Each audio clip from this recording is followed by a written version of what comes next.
Norwich University strives to foster students who are American in character and global in perspective. Norwich graduates represent service before self and responsible citizenship across the world in their professional and personal lives. As a vital part of Norwich's mission, the Center for Civic Engagement offers many programs, including NU Visions Abroad, which gives students, faculty, staff, and alumni the opportunity to travel and serve abroad. In just 8 years since its inception, NU Visions Abroad has taken over 80 students on 9 trips to 5 countries and 4 continents.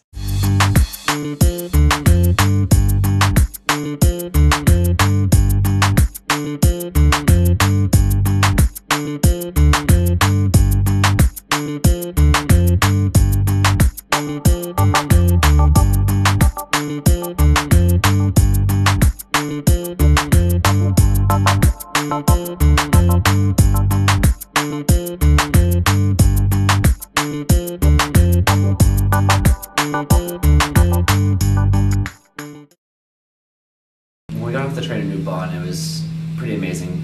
The governor had found out that we were coming, so he had orchestrated this whole big welcoming ceremony. There's all this music, there's all these boys with drums. The girls were absolutely gorgeous and they were dancing and they had us dance with them, and it was just an amazing experience.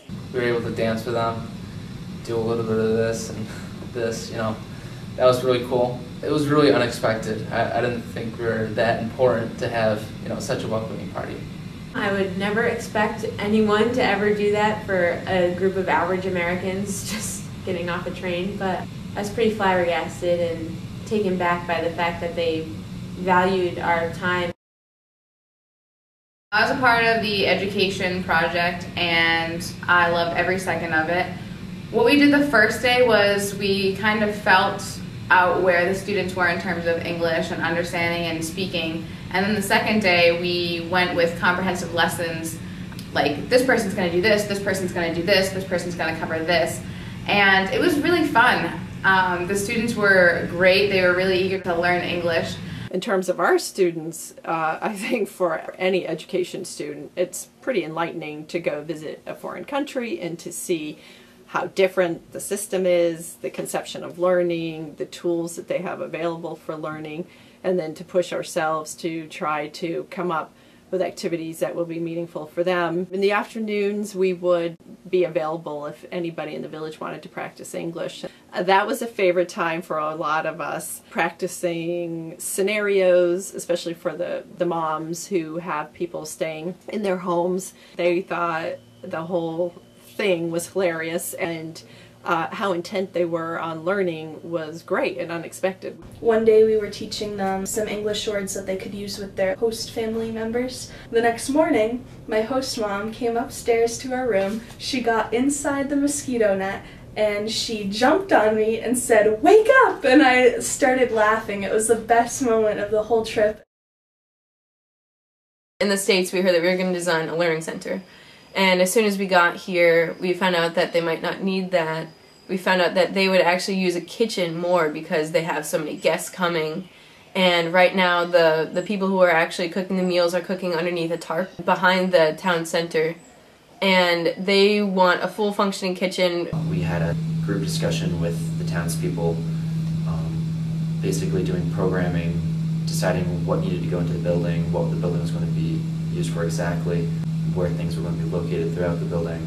The process of finding out what they wanted was very interesting. I believe that was one of the funnest things we did. We were able to go back to our faculty advisor, Professor Cox's homestay, and use their back kitchen as our studio.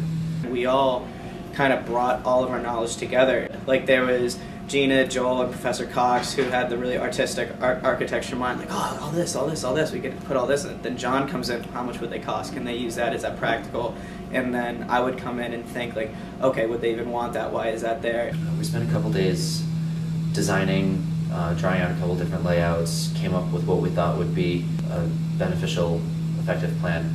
We presented our preliminary designs. We got some feedback, and then we went back one day, fixed everything, rendered it, and then presented on the last day, and everyone was super happy. They can't wait. They want us to come back next year to build it, and I can't wait. It's gonna be great.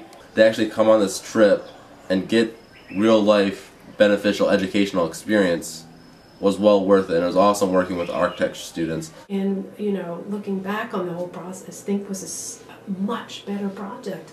And the students learned, and I did too, much more about their culture through cooking, you know, such an essential piece of their daily life. So you know, in hindsight, it's great that it changed. Fishing, where we went out with the paws and walked around in knee-deep, disgusting, awful, horrible, muddy waters with nets and buckets and just doing what they do every day in order to get food. That was awesome. Eating a live shrimp, because that's what all the little kids do and they think it's cool. Excellent. I would say that the homestay was the best experience that I've ever had in my whole entire life. It was absolutely amazing, and I would give anything to be able to go back and see my mom and pa again. They were fabulous people. The homestay in Thailand really made it feel like I was there and I belonged in their community and I was a part of something that I had never experienced before. Well, we were able to learn quite a bit about the Thai culture. We were able to share a lot of our culture with them too. So there's that, you know, that exchange. And that was one of my favorite parts, was the going through the blessing ceremony, and then afterwards the party and dancing with all the Thai dancers, and that whole experience was amazing. At the end of our stay, we were in like the big community center in the village, and there were some women who created this huge, beautiful display of like flowers and strings and candles, and you just wonder all day what it was that they were making. And at the end of the night, like, you all come together, we all sat down in like a big circle and we all touched a string, and it was representing us all part of one circle and all connected, and it was a blessing to make sure like that we had good luck, good fortune, good health when we left. I really enjoyed the blessing ceremony. That was very unique. It really touched me, like, really hard. It was awesome. Just the people, they're so grateful and happy that we came. Everyone comes by and they tie one of these little strings around your wrist, and when they do that they sort of bless you and you say thank you, and you meet everyone in the village, and it's just a really, really sweet ceremony, and it was a great way to sort of, you know, say thank you and say goodbye. I've never been surrounded by so much love before in my life, and I must, yes, it was almost overwhelming. Yeah, so yeah, I'll have these hopefully for the rest of my life. I thought the dinner with the alumni was great. You know, it was good food, a great atmosphere, very friendly. You know, just got to meet people who's, you know, been where you've been, sort of done what you've done. I just think it was a great experience to sort of meet people and make connections in such a faraway foreign place. It's really sort of amazing to know that, you know, the Norwich community doesn't just end in Northfield. The dinner with the alums was awesome. It's really, really cool to see the fact that we have some of the highest ranking Thai military officials as Norwich grads, and they were really receptive and talkative, and they loved the fact that we were there. I think it was really good because it shows the alumni that, okay, cadets and traditional students at their school are actually, you know, bonding together and doing a lot of stuff together, not just in America but internationally. So it shows them that, okay, Norwich is growing. As, you know, its students are growing, they're getting more globally aware. It was just interesting talking to them as well, just to hear about what the Corps was like back in their day, especially for me being a cadet. And yeah, it was just really awesome, and just hearing about what they did and were doing in Thailand, it shows us like, okay, like if we want to one day we could go abroad and work abroad. We happen to have this year 4 males, 4 females, 4 students in the Corps, 4 civilian students, and so it was a really interesting balance of our student body.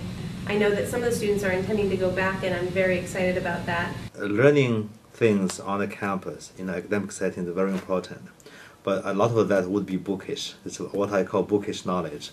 Going off the campus, going on a trip abroad, you actually learn things you wouldn't normally do on the campus, knowing the people, learning about the culture, eating their food, you know, observing them behaving their own cultural settings is something you can get in the classroom. And that's why it's so important. Hands-on experience like, you know, service learning, experiential learning, which is, you know, one of those things valued by our founder, Alden Partridge. I mean, it was such a magical experience to learn how a rural village in Thailand really works, and to be with the host families in their daily life. And I don't know how you would get that beyond, being part of an NU Vision's trip, and one that's focused on cultural exchange and service learning. I've traveled a lot myself, I've lived abroad, and I can't think of anything else that has had such an influence on shaping my view of the world. So I definitely think students should have the opportunity to have those experiences, that it opens up your mind in a way that studying in the classroom just can't do because of its limitations. Especially going to Hellfire Pass, that was a huge selling point for me wanting to go. That was an amazing thing to see. There's just so much to see and do, and coming back, like, okay, you realize you were gone your entire winter break, but it's just completely worth it. I think Thailand really excited me for like English as a second language and teaching that. So I really actually started looking more into programs where I can go overseas and teach, including like the Peace Corps and World Teach. I think, going abroad and getting that culture experience, it helps you bring something back to the Norwich community, back to your classrooms. I really got a lot out of it. I learned a lot, especially with teaching. I learned a lot about their culture, and just seeing how much they cared, and the blessing ceremony was just blew me out of the water. One of the things I really like most about my experience at Norwich is getting to be so involved with the Center for Civic Engagement. It's helped develop me as a leader. It's made me realize how important other people and service is to me. Being a reservist, I can't leave the United States for more than a month at a time because I have drilling obligations. So for me to be able to go and study and learn in Thailand over my Christmas break and get that experience, and that's all part of the Norwich 2019 plan, is to have our students branch out and go everywhere. I had a great time working on the project. I was nervous about how much we would be able to accomplish, and we really accomplished, quite a lot. And, we have a great project and something that the village absolutely, wants to use. They want it, they need a kitchen. It's so fulfilling, and I'm just, I'm so happy with my experience. For the English group, the village is so happy to can practice English, and also the architect group, the villagers so appreciate. Until like a feel pity that why they come to work hard instead of they come to have fun.